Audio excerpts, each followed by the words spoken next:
تاریخ اسلام میں ہمیشہ جو مسلمان حکمران رہا ہے وہ جنرل رہا ہے.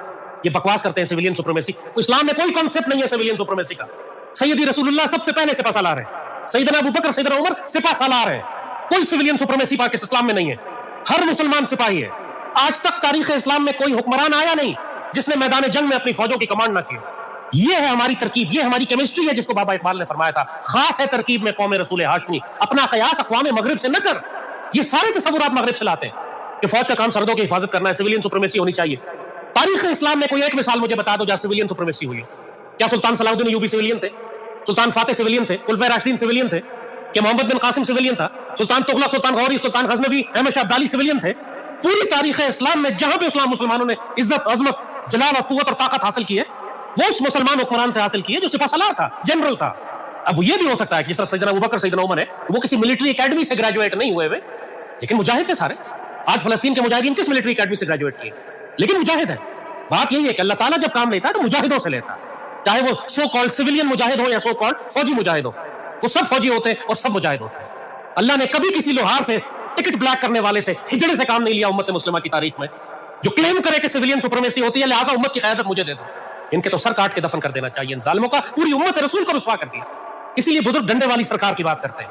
اللہ نے بھی آخری دور میں امام مہدی کو بھیجنا ہے تو وہ تلوار لے کر آئیں گے, ڈیموکریسی لے کے نہیں آئیں گے. وہ جنگوں پہ جنگیں ہوں گی. سیدی کا اسم مبارک نبی ملاحم ہے, جنگیں کرنے والا نبی اللہ علیہ وآلہ وسلم. آنے والا دور جنگوں کا ہے. قائد اعظم نے یہ بات فرمائی تھی کہ مجھے معلوم ہے کہ یہ مدنی دور شروع ہو گیا ہے پاکستان بننے کے بعد, اب جنگوں کا دور شروع ہو رہا ہے. میرا کام جو تھا وہ پہلا حصے کا تھا, میں نے کر دیا. اللہ اب پاکستان کو خود ایسی قیادت دے گا جو جنگوں میں پاکستان کی کمانڈ کرے, کیونکہ اب پاکستان کے نصیب میں جنگیں ہی جنگیں. قائد اعظم نے یہ بات اپنے انتقال سے پہلے فرمائی. آج تک بتایا قوم کو یہ؟ ابھی تک بکواس کر کے قوم کے ذہنوں میں زہر گھولتے رہتے کہ جی فوج آ گئی. 1000 گنا بہتر ہے فوج کا آنا. فوج ہی کو آنا ہے پاکستان میں. پاکستان ہے ایک سیکورٹی اسٹیٹ, مدینے کی ریاست کی طرح, جو سیدی رسول اللہ نے ہر سال 10 سال آپ نے مدینے میں گزارے. دیکھو کتنے سینکڑوں کی تعداد میں آپ نے غزوات اور جنگیں لڑی. مدینہ سیکورٹی اسٹیٹ تھا. پاکستان ہے مدینہ ثانی ہے. چاروں طرف سے دشمن ہمیں ختم کرنے کے لیے لگے. امت کی قیادت ہمارے پاس آنی ہے, اس لیے ہمارے اوپر دشمن جاروں جانب سے حملے کرتا ہے. اس کو پتا ہے پاکستان کی حیثیت کیا ہے. یہ نیتنیاہو کم وقت خود ٹی وی پہ آ کے کہتا ہے کہ ہمیں سب سے زیادہ خطرہ پاکستان سے. پاکستان میں کوئی بھی حکومت آئندہ آئے گی یا تو وہ یقینی طور پر فوجی حکومت ہوگی یا وہ یقینی طور پر مجاہدین کی حکومت ہوگی جس کی پشت پر پاک فوج کھڑی ہوگی. سویلین سپریمیسی دنیا میں ختم ہو رہی ہے, کہیں بھی نہیں ہے سویلین سپریمیسی. کیا جو یورپ اس وقت ہو رہا ہے سویلین سپریمیسی؟ کیا تہذیب ہے, کہ ڈیموکریسی ہے یہ جو فلسطین میں جس طرح کا جینوسائیڈ تم اپنی آنکھوں سے دیکھ رہے ہو, جو پاکستان کے غلام تم کو سکھاتے رہے ساری زندگی کہ ہم نے مغربی جمہوریت اپنانی ہے کیونکہ وہاں رول آف لا ہے. یہ رول آف لا ہے جو تم دیکھ رہے ہو غزہ میں ہو رہا ہے, جس کو اقبال نے اس وقت کہا تھا کہ ظلم استبداد کا دیو ہے جو پاؤں مارتا چلا آ رہا ہے, جس کو تجھے دکھایا جاتا ہے یہ کہہ کے کہ یہ آزادی کی نیلم پری ہے. اس کا چہرہ روشن اندرو چنگیز سے تاریخ تھا. کس طرح جھوٹ بولتے رہے ہماری قوم کے ساتھ 50-60 سال. مارشل لا اور ڈیموکریسی کی بحث میں پھنسا دیا اس کو. بتایا نہیں کہ تم کو تو خلافت راشدہ کا ماڈل بننا تھا جس میں اکثریت کی رائے مانی ہی نہیں جاتی. اس میں سمجھدار لوگوں کی رائے مانی جاتی, اس میں شورا ہوتی ہے, اس میں نہ ڈکٹیٹرشپ ہے, نہ بادشاہت ہے, نہ ڈیموکریسی ہے.